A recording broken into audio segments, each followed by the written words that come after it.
جس آدمی کے پیچھے مولا علی نماز پڑھتا ہے وہ بندہ تجھے قبول کیوں نہیں؟ جس ابو بکر صدیق کے پیچھے وہ نمازیں پڑھتے ہیں تجھے کیوں نہیں قبول؟ جس عمر کے وہ مشیر بنتے ہیں تجھے کیوں نہیں حضرت عمر قبول؟ اور جس عثمان غنی کے بارے میں مولا علی کی یہ رائے ہے کہ امام حسن اور حسین کو تلواریں دے کے حضرت عثمان کے دروازے پر کھڑا کر کے کہا بیٹا یہاں کھڑے رہنا، کوئی دشمن عثمان کے قریب نہ آنے پائے، تو جس عثمان کے حضرت علی محافظ ہے تجھے وہ عثمان کیوں قبول نہیں؟ یاد رکھو ہم لعنت بھیجتے ہیں فرقہ واریت پر، امت کو تباہ کرتے ہیں وہ لوگ جو فرقہ واریت پیدا کرتے ہیں۔ لیکن آپ کو بتاؤں جس جماعت سے آپ کا تعلق ہے نا اس جماعت کی امت مسلمہ کو ضرورت ہے۔ قیامت بھی 10 محرم کو ہی آئے گی، جمعے کا دن ہوگا، تو میں آج دل کو حاضر ناظر رکھ کے اپنی طبیعت کو حاضر پا کے باشعور آپ کو کہہ رہا ہوں جاگ کے سننا خدا کا واسطہ۔ آپ اس جماعت سے تعلق رکھتے ہیں، اگر کافر کے سامنے اسلام کا کوئی چہرہ پیش ہو سکتا ہے تو صرف سنی کا چہرہ پیش ہو سکتا، ختم ہو گئی بات۔ ورنہ کوئی صحابی کا بے ادب ہے، کوئی اہل بیت نبوت کا، آج مجھے کہہ لینے دو، کھول کے کہہ لینے دو۔ لوگ دلیلیں دیتے پھرتے ہیں، کہتے ہیں جی ایک وہ پینٹ کوٹ والا مولوی ہے، اس نے اینک بھی لگائی ہے، داڑھی بھی رکھی ہے، پینٹ کوٹ بھی پہنتا ہے، اس نے جی 1500 بندہ ایک دن مسلمان کر دیا، ایک دن 1000 مسلمان کر دیا۔ پر پتہ وہ بدبخت کہتا کیا ہے؟ وہ کہتا ہے امیر المومنین یزید رضی اللہ تعالیٰ عنہ، میں کیا کروں اس کے 1500 مسلمان کو یا 2000 اس کے کلمہ، اور وہ یہ بڑی دلیلیں دیتا ہے، وہ دلیلیں سنبھال کے رکھے، وہ دلیلیں سے جو جی بڑے لوگ اس کے ساتھ ہوتے ہیں۔ تو کربلا کے موقع پر زیادہ لوگ یزید کے ساتھ تھے، زیادہ لوگ، ہم کثرت کے قائل نہیں، ہم حق کے قائل ہیں۔ ہم اب چھوڑ دو بات، دلائل کی طرف آؤ۔ عجیب تماشا ہے، اور ایک مولوی صاحب اس کی حمایت کر رہے تھے، کہتے نہیں بندہ ٹھیک ہے وہ بھول گیا تھا، اصل میں قصور عبید اللہ ابن زیاد کا تھا، اصل میں غلطی عمر بن سعد کی تھی، تو یزید کو زیادہ الزام نہیں دینا چاہیے۔ میں نے کہا بڑی تمہاری قریبی رشتہ داری ہے یزید کے ساتھ، تو اللہ سے دعا کیوں نہیں مانگتے کہ تمہارا حشر یزید کے ساتھ کرے؟ مانگنی چاہیے نا دعا۔ کیا خیال ہے آپ کا؟ ہم الحمدللہ جمعے والے دن مسجد میں بیٹھ کے دعا کرتے ہیں، یا اللہ ہمارا حشر امام حسین کے غلاموں میں کرنا، تو بھی کرنا، جرت کر، جرت ہماری جرت دیکھ، ہم یہ نہیں کہتے ان کے ساتھ کر، ہم کہتے ہیں یا اللہ ہمارا حشر ان کے، ہماری جرت دیکھو، ہم ان کے غلاموں میں، قدموں میں، نوکروں میں بیٹھنے کو دعا مانگ رہے ہیں، یا اللہ ہمارا ان کے غلاموں میں، غلاموں کے، تو بھی جرت کر دلیری، کر جرت، کہ یا اللہ میرا حشر یزید کے ساتھ کر دلیری۔ اگر اتنا ہی اچھا تھا تو بے شرمو اتنا ظلم نہ کرو، اتنی زیادتی، اتنا ظلم نہ کرو، یہ ظلم ہے۔ کلیجہ پھٹتا ہے، روح کانپتی ہے، دل تڑپتا ہے۔ مجھے ایسے لگتا ہے کہ جب میری ملت کا جوان اپنے موبائل پہ مجرا دیکھتا ہے نا، گندا مجرا، تو مجھے لگتا ہے 6 مہینے کا حضرت علی اصغر کا مزار کانپنے لگتا ہے کہ یا اللہ جس کام کے خلاف میں نے 6 مہینے کی جان قربان کی، میرے ماننے والے وہ کام کر رہے ہیں، میرے ماننے والے۔ اور جب مہندی کی رسم پہ شراب کی بوتلیں چلتی ہیں اور حاجی صاحب کہتے ہیں مجھے نہیں پتا منڈے کنڈے کیا کر رہے تھے، تو مجھے لگتا ہے حضرت عباس کے کٹے ہوئے بازو میں پھر سے درد شروع ہو جاتا ہے، اور وہ کہتے ہیں میں نے جس کام کے خلاف بازو کٹوا دیے، میرے ماننے والے وہ کام کر رہے ہیں۔ اور جب بدکاروں بے حیاؤں کے نعرے لگاتی ہے قوم، تو پھر جنگل سے صدا آتی ہے امام حسین کی. پھر حسین کہتے ہیں کہ نہیں، ابھی کربلا ختم تو نہیں ہوئی، حسین ابھی کربلا میں، حسین ابھی بھی جب اور یہ میں سب کی بات کر رہا ہوں، پاکستانیوں کی نہیں، صرف سارے حکمران، بہت سارے جو اسلام کا دعویٰ کرتے ہیں، وہ جب جہاز سے اتر کے دوسرے ملک میں جاتے ہیں تو جبے کے نیچے سے پینٹیں نکال لیتے. انہوں نے بھی مذہب کو رنگ دار بنا لیا ہے، کبھی رنگ اور ہوتا ہے کبھی اور ہوتا ہے. خدا را امام حسین کو تڑپاؤ نہ ہو، خدا را شرابیوں کو ووٹ دے کے، ظالموں کو ووٹ دے کے، اور یہ سارے ہی ایسے، میں کسی ایک کی بس، سارے ہی ایسے. یزید نے بھی کتا رکھا ہوا تھا، اس کے بھی ساتھ سویا کرتا تھا. آپ کے بھی کئی سیاستدانوں نے پالے ہوئے. یہ سارے تماشے کرنے والے، جانوروں کی لڑائی دیکھنا بھی حرام اور کرانا بھی، یہ سارے ایک ہی رستے میں، یہ سارے ایاک نعبد و ایاک نستعین، کوئی ایک آیت پڑھ لیتا ہے، اس کے بعد ڈھول بجانے، عورتوں کے ناچ کرانے شروع کر دیتا ہے. یہ ایاک نعبد و ایاک نستعین کا ترجمہ ہے، تماشا بنایا ہوا ہے. اور وہ جن کا بڑا دعویٰ ہے کہ ہم نے بڑی مسجدیں بنائی ہیں، اتنی رسوائی کے بعد بھی انہیں شرم نہیں آئی کہ کتنے رسوا ہو گئے. ابھی خیال کریں، ہمارے ملک میں تو ایسے ٹاؤن بنے ہوئے ہیں جنہوں نے سب سے بڑی مسجد بھی لاہور میں بنا دی، اور کچھ دنوں کے بعد انہوں نے کہا جشن بہراں بھی بناؤ، پتنگ بازی بھی کرو، سارے کام ہی کرو، راضی رہے رحمان بھی، خوش رہے شیطان بھی. معاذ اللہ. امام حسین نے اس سوچ کے خلاف جہاد کیا ہے. فرمایا نا لا الہ الا، دوسرے کی گنجائش ہے، نا شرابی کی گنجائش ہے، اس لیے کہ لا الہ الا، مسجد ہوگی تو پھر کلب نہیں ہوگا. لا الہ الا اللہ، اگر اللہ کا نام ہوگا تو پھر بدکار بے حیا کی گنجائش ہے، اس لیے کہ لا الہ الا اللہ، وحدہ لا شریک دین میں کسی گند کی گنجائش ہے ہی نہیں. یہ فکر ہے امام حسین، یہ سوچ ہے. ہمارا حکمران کہتا ہے مولوی صاحب نماز پڑھنے سے کس نے روکا ہے، سارا دن پڑھو. ہم بھی مسجد بنا کے دیتے ہیں، ہماری طرف سے 5 کلے زمین میں بناؤ، ہمیں نہ چھیڑو. شراب کباب بند نہ کراؤ. آپ دیکھ لیں دبئی کے اندر کیا ہو رہا ہے. شیخ زید اسلامک سینٹر بنا، اتنی بڑی مسجد دیکھنے کو دل کرتا ہے، لیکن چند کلومیٹر پہ کلب بھی بنا ہوا ہے. سارے تماشے. بس امام حسین نے کہا ہے کہ مسجدیں بنے گی، کلب نہیں بنیں گے.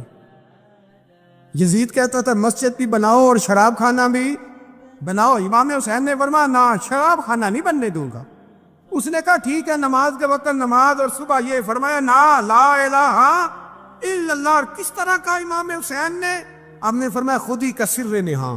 اقبال ترجمہ کرتے ہیں خودی کا سر نہاں، لا الہ الا اللہ، خودی کا تیغ فسا، لا الہ الا اللہ. اگرچہ بت ہیں جماعت کی آستینوں میں، پر مجھے ہے حکم ازا، لا الہ الا اللہ. اور بہار ہو کے خزاں، لا الہ الا اللہ. اور پھر بول پڑے اقبال اور کہنے لگے اگر یہ دور اپنے ابراہیم کی تلاش میں ہے، یہ دور اپنے ابراہیم کی تلاش میں، کیونکہ صنم کدا ہے جہاں لا الہ الا اللہ. اور اس کا ترجمہ انہوں نے کہا تھا نا یہ دور اپنے ابراہیم کی. ہمارے شہر کے بزرگ تھے شیخ عبدالصبور بیگ منشور ہزاروی علیہ رحمہ، انہوں نے ترجمہ کیا. وہ کہنے لگے اس شاہ مشرقین کی، اس نور عین کی. مجھے حضرت صاحب کا یہ شعر بڑا ہی پسند ہے، بڑا ہی پسند ہے مجھے ان کا یہ مصرع، بڑا ہی پسند ہے. اور میں ان کی قبر پہ جب ان کے انتقال کے بعد آگے بڑھا فاتحہ کے لیے تو پھر بھی میرے کانوں میں ان کا یہ فکرہ گونج رہا تھا. وہ کہا کرتے تھے اس شاہ مشرقین کی، اس نور عین کی، مطلوب ہے جہاں کو قیادت حسین کی. ہر سو یزیدیوں کا زمانے میں زور ہے، ہر سو یزیدیوں کا. دیکھو بزرگ کیا کہتے ہیں، ہر سو یزیدیوں کا. ایک یزید تھا نا، ہر سو یزیدیوں کا، اس شاہ مشرقین، اس نور عین کی، مطلوب ہے جہاں کو قیادت حسین کی. ہر سو یزیدیوں کا زمانے میں زور ہے، منشور آج پھر ہے ضرورت حسین کی. امام حسین جمعے والے دن خطبہ پڑھنے لگے. جمعے سے پہلے امام حسین نے خطبہ پڑھا اور آپ نے ایک جملہ کہا جو ہمیشہ یاد رکھا جائے گا. آپ نے فرمایا یزید کو جا کے بتا دو کہ مجھ جیسا تجھ جیسے کی بیعت نہیں کر سکتا۔ او کیا فکرہ ہے امام علی مقام کا۔ فرمانے لگے مجھ جیسا تجھ جیسے کی بیعت، اور آپ فرمانے لگے بتاؤ اس وقت پوری دنیا میں کوئی نبی کا نواسہ موجود ہے میرے سوا؟ حضرت آدم سے لے کر مصطفیٰ کریم تک اس وقت پوری دنیا میں کوئی نبی کا نواسہ ہے؟ اور فرمایا اگر میں ہی ہوں پوری کائنات میں، لوگ کہتے ہیں فلانا علامہ صاحب کی تبلیغ بڑی ہے، ہم سے بڑا کون ہوگا تبلیغ کی بات کرنے والا؟ لیکن ڈرو اللہ سے، ڈرو، گمراہ نہ کرو قوم کو۔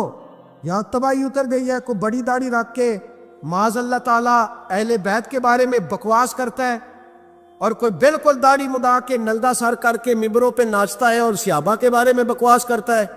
میرے مصطفیٰ کے پاس اگر ابو بکر آئے ہیں تو وہ بھی شان والے ہیں، اور اگر بی بی عائشہ صدیقہ ان کے بستر پہ رہی ہے تو وہ بھی شانوں والی ہے۔ مولا علی شیر خدا کے بارے میں جو بات کرے پکا بے ایمان ہے۔ عجیب تماشا لگ گیا جی، جو رب نبی پاک کے جسم کے قریب مکھی نہیں آنے دیتا وہ گندا بندہ حضور کے قریب آنے دیتا ہے؟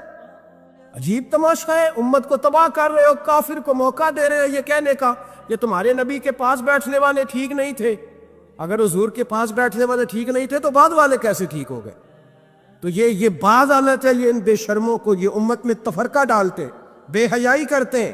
سنو اور یاد رکھو، حضرت امام حسین نے خطبہ پڑھا نا جب جمعے والے دن، فرمایا مجھے پہچانو تو میں کون ہوں؟ تو عمر بن سعد بولا پکے نمازی بولے۔ عمر بن سعد کہنے لگا حسین جلدی کر ہمارا جمعہ لیٹ ہو رہا ہے۔ بلے ہو نمازیو، جلدی کر ہمارا، ہائے ہائے کیا نماز ہے! یعنی نبی پاک کے نواسے کو شہید کریں گے اور شہادت کے بعد جمعہ پڑھیں گے اور نماز میں کہیں گے اللہم صلی علی محمد وعلی آل محمد۔ ان کو شہید کر کے قتل کر کے جمعے کا خطبہ دیا جا رہا ہے اور نماز پڑھی جا رہی، اللہم صلی علی محمد وعلی۔ تو میرا سنی بڑا بھولا ہے، کہتا ہے جی وہ زیادہ نمازیں پڑھتے ہیں۔ تو زیادہ نمازیں تو عمر بن سعد بھی پڑھتا تھا، تو بھولا؟ او خدا کے دیکھیں نا، جتنی نماز کی اخلاق کی بات شاید میں کرتا ہوں، آپ کو جماعت میں کم لوگ ملیں گے، لیکن یاد رکھنا نماز عقیدہ نہیں، روزہ عقیدہ نہیں، عقیدہ حسین ہے، عقیدہ حسن ہے، عقیدہ علی ہے، عقیدہ عثمان غنی ہے، عقیدہ عمر فاروق ہے۔ میں اس شخص کو کیا کروں؟ مجھے اس شخص کی کیا ضرورت ہے جو ممبر پہ بیٹھ کے کہتا ہے حسین ابن علی باغی تھے؟ وہ شخص، اس کی نماز رہے گا، حج زکوٰۃ دیکھا جائے گا۔ آؤ قرآن مجید سورہ شورا آیت نمبر 23، گھر جا کے قرآن مجید کھولو، یہ والی آیتیں بھی پڑھا کرو، یہ والی بھی کھولا کرو۔ صحابہ جمع ہو کے نبی پاک کے پاس آئے، عرض کی یا رسول اللہ صلی اللہ علیہ وسلم آپ کے خرچے زیادہ ہیں، آمدن کا ذریعہ کوئی نہیں۔ جس طرح آج لوگ ہر پیر صاحب سے نہیں پوچھ رہے، علامہ صاحب سے، کہ آپ کام کوئی نہیں کرتے، کپڑے پھر بھی سفید پہنتے ہیں، کیا ذرائع آمدن ہے، پھر بھی آپ گاڑی میں گھومتے ہیں۔ ہمارا تو پروگرام تھا مولوی بھوکا مر جائے، پر اس کے پاس آتے ہیں تو یہ تازی چائے پلاتا ہے، کیا مطلب کس طرح کا رویہ ہے؟ صحابہ کے باہر وہ یہ نہیں سوچتے تھے آتے کہاں، وہ کہتے تھے آگے بڑھ کے حصہ ڈالے۔ وہ سارے آگے بڑھے، کہا یا رسول اللہ صلی اللہ علیہ وسلم اخراجات زیادہ ہیں، ذرائع آمدن بظاہر کوئی نہیں، نذرانوں پہ اعتراض نہ کیا کرو، نذرانہ دینا نبی پاک کی سنت ہے، نذرانہ قبول کر لینا نبی پاک کی، بولو حضور کی سنت ہے۔ تو صحابہ جمع ہو کے آئے، ایک جگہ پہ میٹنگ کی، کہا تھوڑے سے پیسے ہر مہینے پیش کریں گے۔ تو حضور سے بات کون کرے گا پیسوں کی؟ کہا ہم نے نہیں کرنی، نبی پاک کے چچا جناب عباس کریں گے۔ حضرت عباس رضی اللہ تعالیٰ عنہ کے ذمہ لگایا گیا، جناب عباس آئے، حضرت عباس رضی اللہ تعالیٰ عنہ پیسے لے کے آئے، اور سیانے بندے تھے، انہوں نے بڑی سمجھداری والی، عقل مندی والی بات چھیڑی۔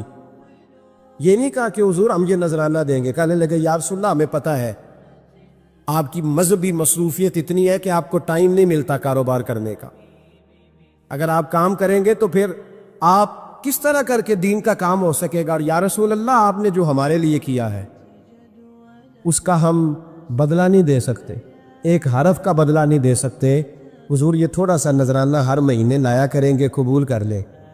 نبی پاک کے سامنے رکھا ہی تھا کہ اللہ کا قرآن بول پڑا، کا کل لا اسألکم علیہ اجرا، محبوب ان سے فرما دو کہ میں نے تمہارے لیے بڑی تکلیف سہی ہے، پر میں تم سے کوئی اجر نہیں مانگتا، تم سے کوئی اجر نہیں مانگتا، ہاں اگر تم نے کچھ کرنا ہے الا المودۃ فی القربى، تو میرے قریبیوں سے پیار کرتے رہنا، میری ختیجہ سے پیار کرنا، میری عائشہ کا ادب کرنا، میرے قریبیوں کا احترام کرنا۔ یا رسول اللہ ازواج تو گھر میں ہے ہی، قریبی کوئی اور بھی خاص ہے جس کا ادب کرنا ہے؟ تو نبی پاک نے فرمایا ہاں، علی، فاطمہ، علی اور فاطمہ کی اولاد، فرمایا ان کا ادب کرتے رہنا، اس کا مطلب یہ ہوگا کہ تم نے میرے ساتھ بڑا ہی اچھا سلوک کیا ہے۔ کہا ان کا ادب کرنا، جناب علی، سیدہ فاطمہ، اور دونوں کی ان کا ادب کرنا فرائض دین، اہل بیت کا ادب کرنا فرائض۔ کچھ لوگ کہتے ہیں کچھ لوگ جی سید بن گئے ہیں نہیں، پر تو میں کہا جڑے بن گئے انہوں نے اللہ آپ ہی پوچھ لے گا، تو ادب کر، جڑے بن گئے نے اللہ۔ شیخ الاسلام والمسلمین حضرت خواجہ قمر الدین سیالوی رحمت اللہ تعالی علیہ، دو بندے خواجہ صاحب سے مل رہے ہیں تو ان کو پتا تھا کہ خواجہ صاحب سیدوں کا بڑا احترام کرتے، تو دو بندے آ گئے کچھ لینے کچھ مانگنے، تھے فرار دونوں، ٹانگے سے اترے تو سیال شریف کے رستے میں درمیان میں پروگرام بنایا کہ سنا ہے خواجہ صاحب سیدوں کا بڑا ادب کرتے ہیں، سید نہ بن جائیں، بن بھی جاتے ہیں نا لوگ، وہ سید نہ بن جائیں، وہ ٹھیک ہے جی بن جاؤ، بن گئے سید۔ خواجہ صاحب کو کسی نے اندر جا کے بتایا دو سید آئے ہیں، تو خواجہ صاحب اس طرح دوڑے کہ نہ جوتا نہ سر پہ ٹوپی، دوڑ کے آئے۔ شیخ الاسلام خواجہ صاحب نے ہاتھ چومے، نذرانہ دیا، دو تین تھیلے بھر کے دیے لنگر کے۔ جب وہ جانے لگے نا تو خواجہ صاحب ان کے ساتھ باہر تک آئے، جہاں انہوں نے سید ہونے کا پروگرام بنایا تھا وہاں تک ساتھ آئے، ان کو روانہ کیا۔ ان میں سے ایک بندہ خود ہی بول پڑا، کہنے لگا حضور یہاں لوگ دروازے تک چھوڑنے آتے ہیں یا گاڑی تک؟ نہ دروازہ نہ گاڑی، آپ درمیان میں رخصت کرنے آئے، سمجھ نہیں آئی۔ تو خواجہ صاحب فرمانے لگے تم یہیں سید بنے تھے، یہاں تک ادب کرنا ضروری تھا، یہاں تم سید بنے تھے، یہاں تک ادب کرنا، پیچھے تم سید نہیں ہو تو میں کیسے ادب کروں؟ جہاں تک تم سید ہو وہاں تک ادب کرنا۔ اور میرے اعلیٰ حضرت نے عقیدہ دیا، کہنے لگے تیری نسل پاک میں ہے بچہ بچہ نور، تیری نسل پاک میں ہے بچہ بچہ نور کا، تو ہے عین نور تیرا سب گھرانہ نور کا۔ تو میاں صاحب نے اس کی وضاحت بھی کی، میاں صاحب سے کہا حضور ادب کرتا کون ہے؟ سارے تو ادب کرتے نہیں، تو میں دور دینا جاتا، پرانے محدثین نہیں پوچھتا، یہ کشمیر میں میاں محمد بخش صاحب سے پوچھ لیتے حضور ادب کرتا کون ہے؟ تو میاں صاحب فرمانے لگے اصلا لال جے نیکی کریے، کنہ نال؟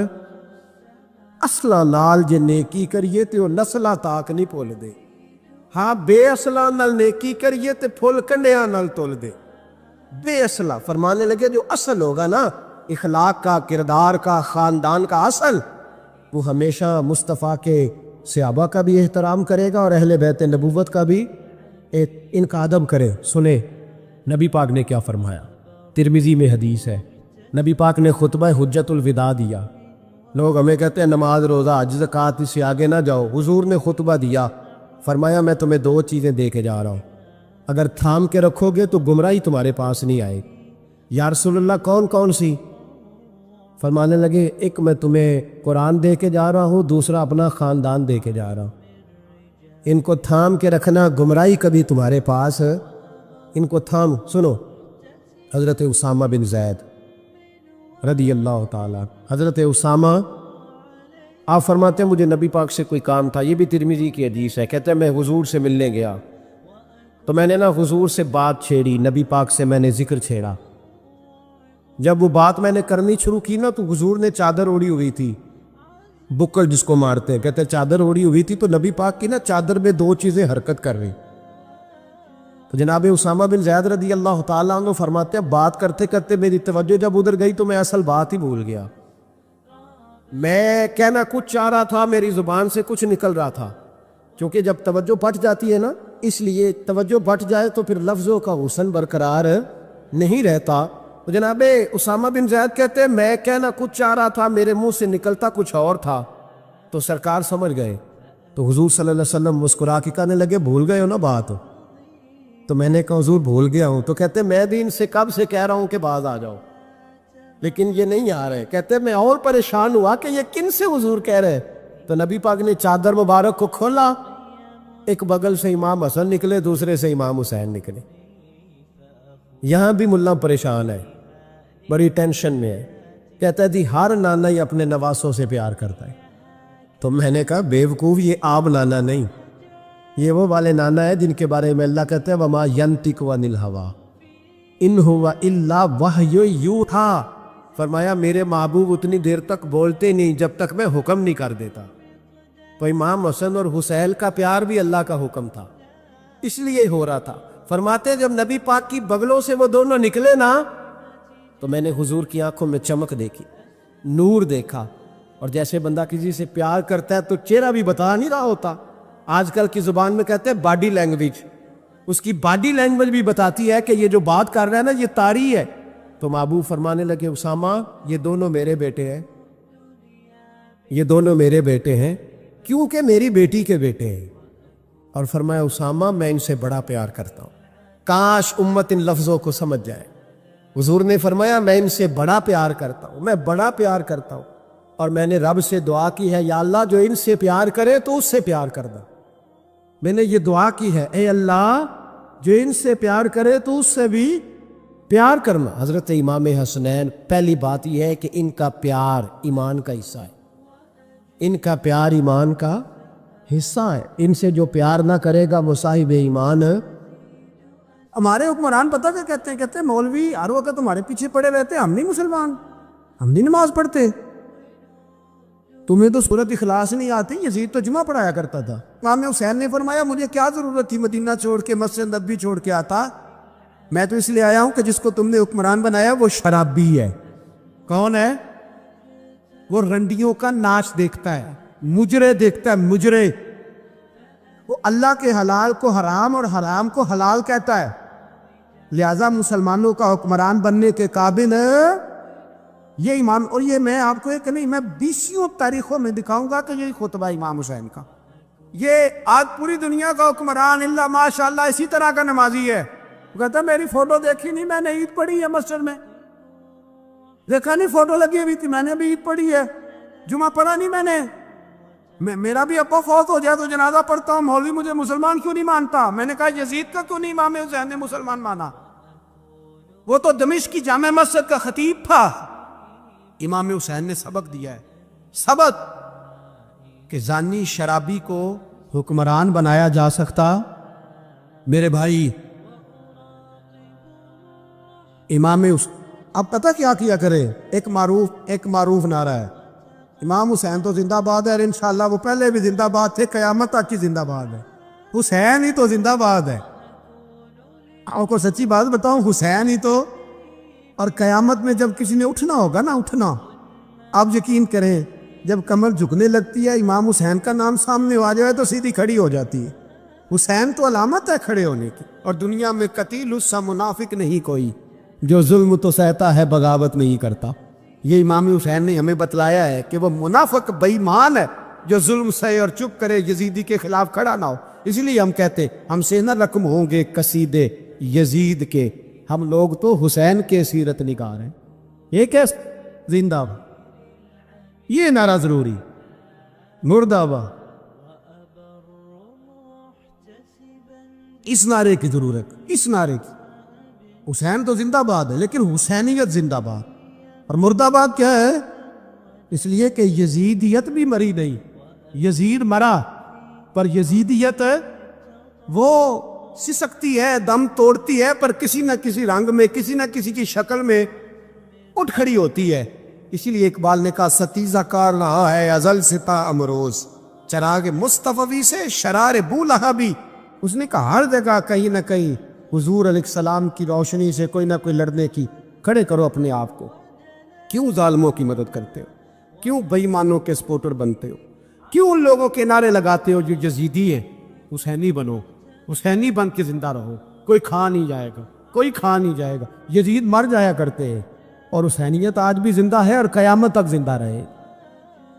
جو شرابی ہے، زانی ہے، بدکار ہے، اگر تو آپ کی تبلیغ پہ باز آ جائے تو ٹھیک، ورنہ آپ کا اس کے ساتھ دوستانہ رکھنا بھی حرام ہے۔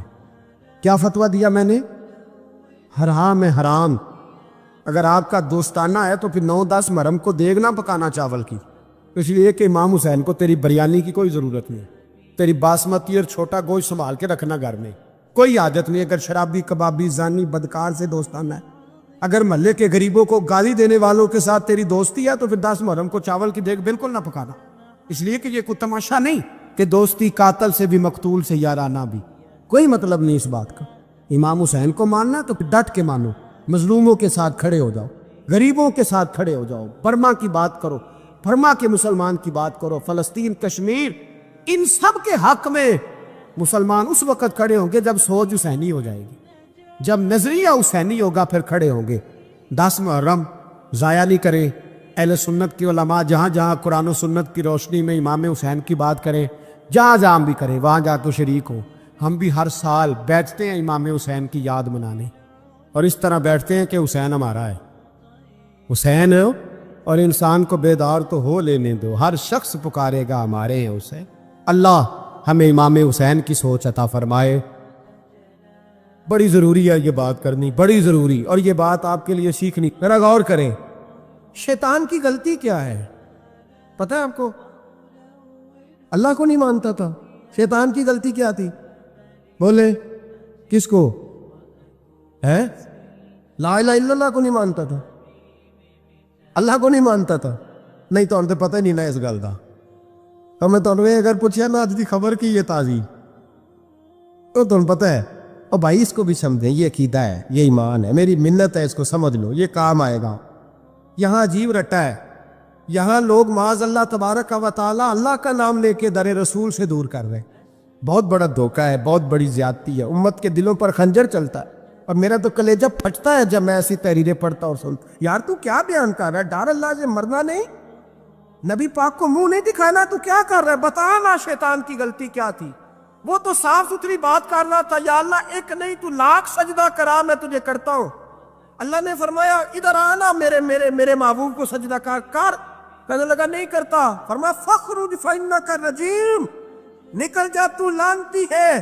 جو حضرت آدم کو وسیلہ نہ مانے وہ لعنتی ہے، اور جو روزہ رسول پہ کھڑا ہو کے کہے میں نبی کو وسیلہ نہیں مانتا، جو دروازے رسول پہ پہنچ کے کہے میں نبی پاک کو وسیلہ نہیں مانتا، جو مصطفیٰ کے وسیلہ ہونے کا انکار کرے، تو کہتا ہے کہ دنیا میں وسیلہ نہیں مانتا، اللہ تو قیامت کے دن بھی کہتا ہے جو مصطفیٰ کے پاس سے ہو کے آئیں گے میں بخش دوں گا۔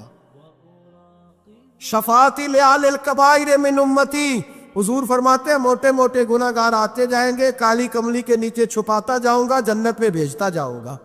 وہاں قیامت میں تیری معافی نہیں ہو رہی، تو یہاں نہیں مان رہا۔ بریلی کے امام فرماتے ہیں آج لے ان کی پناہ، آج مدد مانگ ان سے، کل نہ مانیں گے قیامت میں اگر۔ اور دیکھ تو کہتا ہے میری نمازیں، میرے روزے، میری زکاتیں، میرا جہاد کام آئے گا۔ سن، حضرت عبد الرحمن ابن عوف صحابہ میں سے تگڑا آدمی، اتنا بڑا شخص، اتنا بڑا آدمی کہ جس کے پیچھے میرے رسول نے نماز ادا فرمائی ہے، اتنا بڑا شخص، ہر جہاد میں سب سے پہلے، سب سے امیر تھے، صدقات خیرات بڑھ بڑھ کے دیتے تھے، ساری نیکیاں ہیں۔ ایک بی بی نبی پاک کے لیے قمیض بنا کے لائی، ایک حدیثی ہے، یہ بخاری مسلم ہے، ایک حدیثی ہے کہ چادر بنا کے لائی، چادر بنا کے لائی، بڑے اچھے نقار نکالے، دروازہ رسول پہ آئی، حضور میری قبول کر لے۔ نبی پاک نے چادر اوڑی، اگرچہ ان کا نام شارحین نے لکھا ہے، صحیح حدیث میں صرف ایک صحابی کے لفظ ہے۔ شارحین کہتے ہیں کہ وہ عبد الرحمن ابن عوف تھے، چلو یار کوئی اور بھی تھے تو صحابی تو تھے نا، صحابی سے زیادہ تو نیک عمل ہم نہیں نہ کر سکتے، وہ صحابی تھے، یہ حضرت عبد الرحمن ابن عوف تھے۔ آئے، آ کے کہنے لگے یا رسول اللہ بڑی پیاری لگ رہی ہے آپ کو چادر۔ حضور بنانے والے نے تو بڑی بنائی تھی، پر جب آپ پہ آئی ہے پھر تو نور علی نور ہی ہو گئی ہے۔ حضور بڑی پیاری، کیا بات ہے، کیا بات ہے، مکھ چند بدر شاہ شانی ہے، متھے چمک دی لاٹ نورانی ہے، کالی زلف تے اکھ مستانی ہے، مخمور اکھی ہن مد بریاں۔ سبحان اللہ، سبحان اللہ۔ سبحان اللہ ما اجملکا ما اکملکا، اور جو آخر میں بات کی وہ بڑی بڑی منفرد ہے، کتھے مہر علی تے کتھے تیری ثنا، مشتاق اکھی کتھے جاڑیاں، پھر کہنے لگے کوئی مثل نہ ڈھولن دی، تو چپ کر مہر علی ایتھے جا نہیں بولن دی، تو چپ کر مہر علی ایتھے جا نہیں ہو، لم جاتی نظیر کا فی نظر مثلے، تو نشد پیدا جانا ایتھے جا نہیں ہو بولن دی۔ جناب عبد الرحمن حضور کیا بات ہے، والضحیٰ واللیل اذا سجا، حبیب کیا بات ہے؟ حضور نے فرمایا تجھے اچھی لگ رہی ہے؟ کہا حضور بڑی اچھی لگ رہی ہے، قربان جاؤں، کون دیتا ہے دینے کو منہ چاہیے، دینے والا ہے سچا ہمارا نبی۔ حضور نے فوراً چادر اتاری، کہا عبد الرحمن لے لو، دے کے حضور چلے گئے۔ صحابہ گرد کٹھے ہوئے، محفل کا رنگ ہی بدل گیا۔ تھوڑی دیر پہلے مسکراہٹ تھی، ایک صحابی غصے سے بولے، کہنے لگے عبد الرحمن یار تو تگڑا بندہ ہے، تو چاہے تو ابھی باہر جا کے 100 چادر اس طرح کی خریدے، حضور تو کسی کی قبول ہی نہیں کرتے، بڑی مشکل سے کسی کی چیز لیتے ہیں، غریب کا خیال رکھتے ہیں، حضور نے قبول کر لی تھی تو عجیب آدمی ہے، تو نے مانگ لی، یہ خیال نہیں آیا؟ پہلے مسکراہٹیں تھیں جب حضور اور جناب عبد الرحمن، اب سنجیدگی آئی، اب سنجیدگی کے فوراً بعد جب صحابی نے سوال کیا تو محفل میں آنسو آ گئے۔ حضرت عبد الرحمن رو پڑے، نمازیں بھی ہیں، جہاد بھی ہے، پر فخر نہیں کسی بات پہ، رو پڑے، کہنے لگے او بیلیا تیرا کیا خیال ہے، میں نے اوڑھنے کے لیے لی ہے، پہننے کے لیے لی ہے؟ فرمانے لگے نہیں، اللہ کی عزت کی قسم، میں نے تو اس لیے لی ہے جب مروں گا تو گھر والوں کو کہوں گا مجھے نبی پاک کی چادر میں کفن دینا، اٹھانا بخاری پڑھنا، حضور کی چادر میں کفن دینا، اس لیے کہ مجھے پتا ہے جب مصطفیٰ کی چادر اوڑھ کے جاؤں گا تو اللہ بے حساب ہی بخشش فرما دے گا۔ تو نبی پاک کے وسیلے کا قائل نہیں، یہاں چادر کی بات ہو رہی ہے۔ سنیے اور غور کیجئے، حضرت مولا علی شیر خدا رضی اللہ، ان کی اماں نے نا حضور سے بڑا پیار کیا۔ حضرت ابو طالب کے گھر میں نبی پاک نے پرورش پائی، ان کی والدہ حضرت علی کی والدہ جناب فاطمہ بنت اسد حضور سے بڑا پیار کرتی۔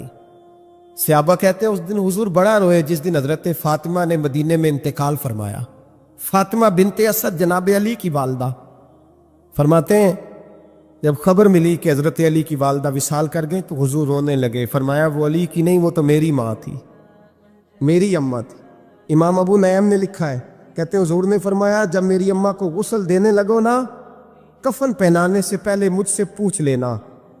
صحابہ کہتے ہیں کفن دینے سے پہلے عورتیں آئیں، حضور کیا کرنا ہے؟ نبی پاک اندر گئے، جو قمیض پہنی ہوئی تھی وہ اتار کے دی، اور میں چٹے رنگ کا سفید رنگ کا کفن نہ دینا، میرا کرتا پہناؤ میری اماں کو۔ حضور نے کفن دیا۔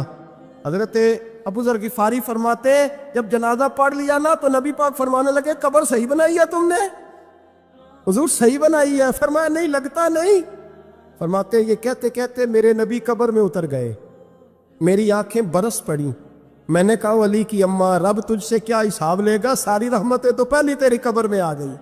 عشق سرکار کی ایک شمع جلا لو دل میں، بعد مرنے کے قبر میں بھی اجالا ہوگا۔ نبی پاک قبر میں لیٹے، پھر بیٹھے، فرمایا صحیح ہے قبر۔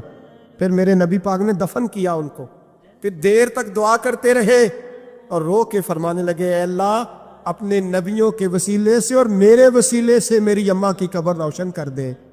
حضرت ابو ذر فرماتے ہیں کسی کا دل نہیں کرتا اس کی ماں مرے، آج میرا دل کرتا تھا کاش میری مر جاتی، یہ فضیلت میری اماں کو نصیب ہوتی۔ سیدنا ابو ذر فرماتے ہیں جب حضور رخصت ہونے لگے تو میں قریب گیا، میں نے کہا حبیبہ ذرا یہ رنگ مجھے بھی سمجھائیں، تو حضور نے فرمایا میں نے اپنا کرتا اس لیے پہنایا ہے کہ جب میرا کرتا فاطمہ بنت اسد کو پہنایا جائے گا تو اس کے توسل سے اللہ انہیں جنت کا جوڑا عطا فرمائے گا، اور قبر میں اس لیے اترا ہوں کہ جب میں قبر میں اترا ہوں تو اب میری اماں کی قبر تنگ نہیں ہوگی بلکہ اللہ میری برکت سے کشادگی عطا فرما دے گا۔ پسے مردن فرشتوں نے جو تلاشی لی تو کیا نکلا، فقط ایک دل کے گوشے سے خیال مصطفیٰ نکلا، اور میاں صاحب تو تڑپ اٹھے، کہنے لگے قبر میری تے میرے پیرا جے کر پاویں پھیرا، قبر میری تے چلو زندگی میں بھی دعا رہی، زندگی میں بھی دعا رہی کہ تو آئے، میں کو جیتے میرا دل بر سوڑا